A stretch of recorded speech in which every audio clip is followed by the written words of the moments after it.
Người phụ nữ ném đồ ra giữa lòng đường, liên tục đặt câu hỏi mà không nhận được câu trả lời. Mới đây, trên mạng xã hội lan truyền đoạn clip ghi lại sự việc xảy ra tại khu vực cầu Bình Than, Bắc Ninh, khiến nhiều người bàn tán.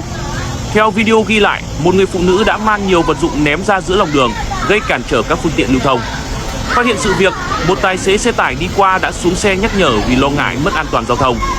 Tuy nhiên, trong quá trình trao đổi, giữa hai bên xảy ra tranh cãi. Đoạn clip cho thấy người phụ nữ có hành động tác động vào tài xế, khiến không khí tại hiện trường trở nên căng thẳng.